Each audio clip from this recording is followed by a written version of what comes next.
Exulge te Deum laudamus. Lectura del capítulo 17 del libro del Génesis según la traducción de Monseñor Straubinger.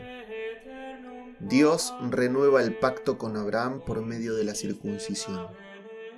Cuando Abraham tenía 99 años, se le apareció Yahvé y le dijo: Yo soy el Dios Todopoderoso, camina en mi presencia y sé perfecto.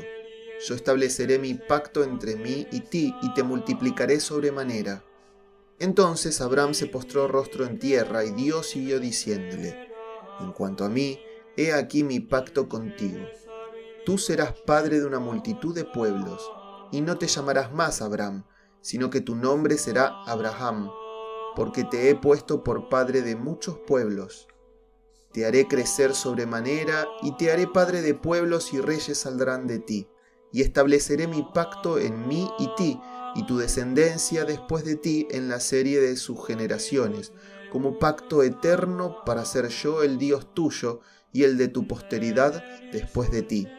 Y te daré a ti y a tu descendencia después de ti la tierra de tus peregrinaciones, toda la tierra de Canaán, en posesión perpetua, y yo seré su Dios. Dijo Dios a Abraham: Tú, pues, guarda mi pacto y tu descendencia después de ti en la serie de sus generaciones. Este es mi pacto que habéis de guardar entre mí y vosotros y tu posteridad después de ti. Todo varón entre vosotros ha de ser circuncidado. Os circuncidaréis la carne de vuestro prepucio, y esto será en señal del pacto entre mí y vosotros. A los 8 días será circuncidado entre vosotros todo varón en el transcurso de vuestras generaciones, tanto el nacido en tu casa como el comprado con dinero a cualquier extraño, aunque no sea de su raza. Sí, deben ser circuncidados el nacido en tu casa y el adquirido con tu dinero, de modo que mi pacto estará en vuestra carne como alianza eterna. El varón incircunciso que no se circuncidare la carne de su prepucio será exterminado de entre su pueblo por haber quebrantado mi pacto. Dijo Dios a Abraham: A Sarai tu mujer no la llamarás más Sarai, porque su nombre será Sara. Yo la bendeciré y de ella también te daré un hijo. La bendeciré y será madre de naciones, reyes de pueblos procederán de ella. Entonces cayó Abraham sobre su rostro, y riéndose, dijo en su corazón: ¿A hombre de 100 años le ha de nacer hijo? ¿Y Sara ya nonagenaria va a dar a luz? Y dijo Abraham a Dios: Viva al menos delante de ti Ismael. Respondió Dios: De cierto que Sara tu mujer te dará a luz un hijo, y le pondrás por nombre Isaac. Y yo estableceré mi pacto con él como pacto eterno, y con su posteridad después de él. En cuanto a Ismael, he otorgado tu petición. He aquí que le he bendecido. Le multiplicaré y le haré crecer sobremanera. 12 príncipes engendrará, y le haré padre de un gran pueblo. Pero mi pacto lo estableceré con Isaac, que Sara te dará a luz por este tiempo el año que viene. Y después de hablar con él, subió Dios dejando a Abraham.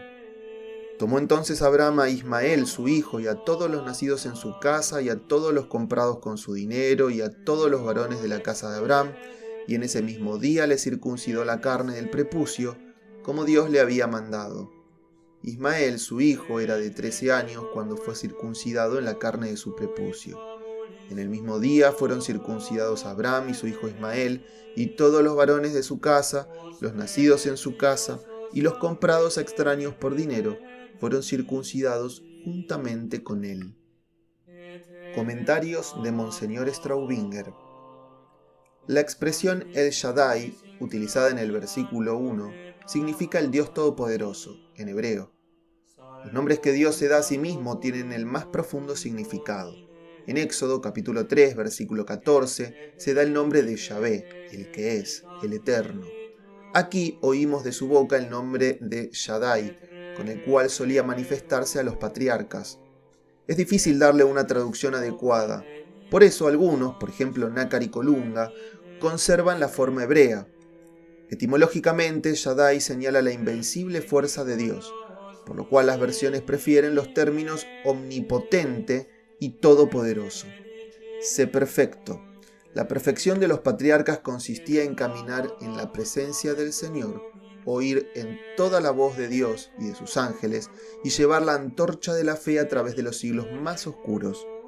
Los patriarcas eran entonces como los apóstoles han sido después, la sal de la tierra. En vano buscaréis por el mundo en aquellos remotísimos tiempos al hombre pobre de espíritu, rico de fe, manso y sencillo de corazón, modesto en las prosperidades, resignado en las tribulaciones, de vida inocente y de honestas y pacíficas costumbres. El tesoro de estas virtudes apacibles resplandeció solo en las solitarias tiendas de los patriarcas bíblicos, dice Donoso Cortés. El nombre no es una simple etiqueta, como hoy día suelen ponerse los nombres, sino la expresión de una idea que ha de realizarse en el portador del nombre. Así, se explica que la nueva misión de Abraham le acarrea un nuevo nombre. Abraham significa Padre Excelso. El nuevo nombre, Abraham, Padre de la muchedumbre. De Abraham salieron no solo los israelitas, sino también los árabes, descendientes de Ismael, hijo de Abraham, los idumeos, madianitas y otros. Los reyes que salieron de Abraham fueron, entre otros, David, Salomón y el Rey de Reyes, Jesucristo. Los racionalistas se rompen la cabeza en busca de una explicación satisfactoria de la circuncisión y su introducción en el pueblo escogido. Es cierto que también en algunos otros pueblos de la antigüedad, por ejemplo entre los egipcios y algunos pueblos semíticos, se conocía esta institución. Pero lo que distinguía la circuncisión del Antiguo Testamento de todas las prácticas semejantes, aún anteriores, es su significado esencial y exclusivamente religioso, su carácter de sello de la alianza con Dios. Para Abraham y su descendencia, la circuncisión constituía una especie de bautismo. La circuncisión era el primero e imprescindible sacramento de la antigua alianza. Daba derecho a las promesas y bendiciones del pueblo de Dios, y quien carecía de ella era excluido, como extranjero, de todos esos bienes. Por la circuncisión se obligaba el hombre al fiel cumplimiento de la ley del Antiguo Testamento. Era un sello indeleble impreso en la carne, para honra o para ignominia y reprobación, según que el circuncidado viviese en pureza y santidad o apartado de las virtudes. Pero la circuncisión estaba prescripta solo para Abraham y su descendencia, hasta los tiempos del Redentor. El bautismo, en cambio, es la ley para todos los pueblos y para todos los tiempos, hasta el fin del mundo. La circuncisión era una señal corporal que daba derecho a los bienes corporales y terrenos. El bautismo no consiste solo en un signo externo, sino que encierra en sí la gracia, imprime al alma carácter indeleble y comunica bienes mucho más elevados, espirituales y celestiales. Sin embargo, la circuncisión no alcanzaba a justificar a nadie por sí sola. Esto nos lo expone de una manera clásica el apóstol de los gentiles en el 4 capítulo de la epístola a los Romanos. El patriarca Abraham fue justificado por la fe porque la fe se le reputó a Abraham por justicia, según nos dice el apóstol San Pablo en su epístola a los Romanos capítulo 4 versículo 9.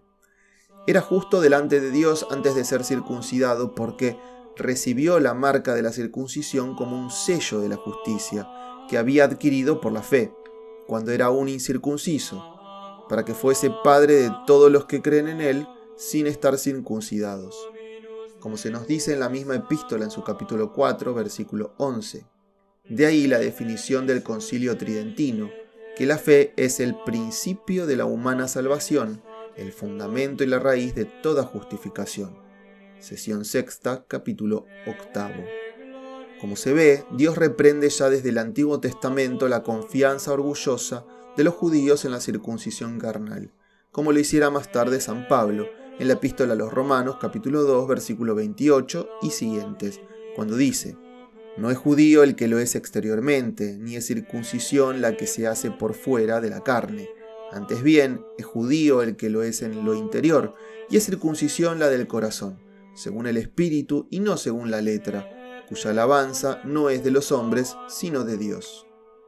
No sabemos por qué en el versículo 15 Dios cambió el nombre de Sara, pues Sarai y Sara son de la misma raíz y significan más o menos lo mismo: princesa, linaje real y cierto, el más preclaro de la tierra, como fue ennoblecido por el mismo Hijo de Dios que se encarnó en él.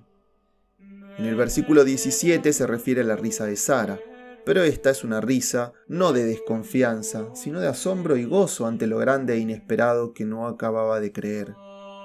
La expresión viva delante de ti, del versículo 18, significa sea objeto de tu especial protección. Por último, el versículo 20 es la respuesta a la súplica de Abraham en el versículo 18.